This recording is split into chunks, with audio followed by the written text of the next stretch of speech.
Senator Madam Bennet, Chair, you are well aware of our competition over the years for who has the highest voter turnout. I'm going to talk about that today. And Senator Britt, it's a pleasure to be here with you today. And Senator Fisher, thank you for letting me come to the Rules Committee. And I'd like to thank all of you for your patriotic service to our country. I never thought I would say that necessarily about people that were administering our elections, but you are at the heart of what this democracy is facing right now, and I deeply appreciate that. And Ms. Johnson, thank you as well for your patriotic advocacy and service. I'm actually going to ask you maybe my first and only question. So let me just say, Chair Klobuchar, thanks for letting me come to the committee. I know it's not easy to get on the Rules Committee, and I'm one of the youngest or newest members, not the youngest. I used to be one of the youngest.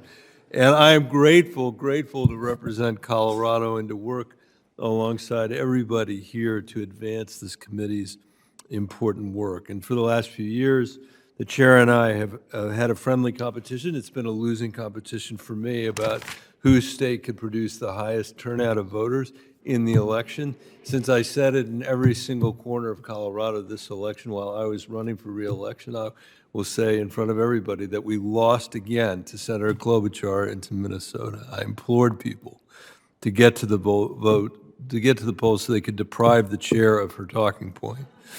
And even though Minnesota came out on top, both of our states have a lot to be proud of because we are consistently delivering higher voter turnout than the rest of the country.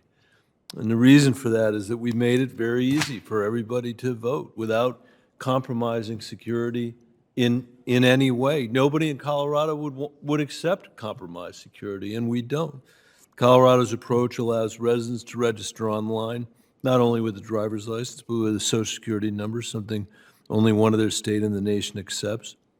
We have automatic voter registration that meets Coloradans where they are, so they don't have to take a day off work to find childcare to ensure their names are on the voter rolls. We have same-day voter registration. We've led the charge on vote by mail, one of just 7 states to do so. In 2022, we were just having a discussion about vote by mail. In 2022, 95% of Coloradans voted by mail. Today, if somebody tried to take away vote by mail in my state, they would be run out of town for doing that. And one reason I wanted to join this committee is because we should make it easy for every American to vote the way people in Colorado have the chance to vote.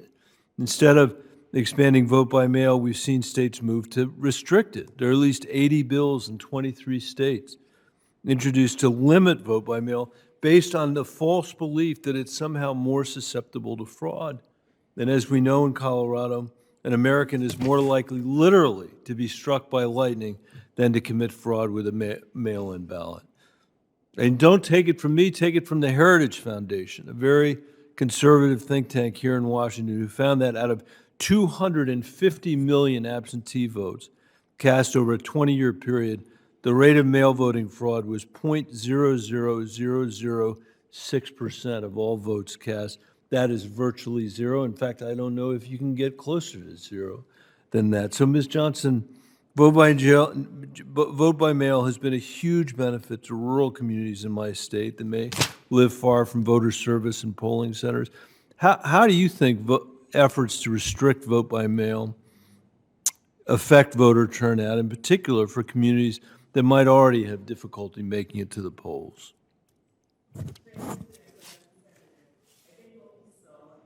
Where we had a historic turnout, that was because of increased opportunities to vote, including increased access to vote by mail. And we saw particularly voters of color taking advantage of that opportunity to vote by mail. And I really hope that more states would be in competition with Colorado and Minnesota about who would have the highest turnout, because vote by mail really contributes to that. And when we see efforts in states that are making it harder for voters to vote by mail, it's making it harder for voters to have a voice because they're taking away that opportunity that voters had. And when they have that opportunity, they turn out. So it's really important to have a standard of vote by mail as an option so that we can make sure that we have high turnout across the country and not some states having opportunity and others not. One other thing I would just mention to the chair and the ranking member before I wrap up is that the other benefit to vote by mail in our state is we have ballot initiatives, and people have to read those ballot initiatives. And it took me probably 45 minutes to fill out my ballot. The last time I voted, it took 2 seconds to actually cast the vote, but it gave us the chance to be able to reflect on stuff, look stuff up, think about things, and that's another aspect of it that I think if we gave it up, all it would mean is massive lines of less informed people at the polls. And but anyway, I commend it to everybody, and thanks again for letting me be on the committee, Madam Chair. I appreciate the time.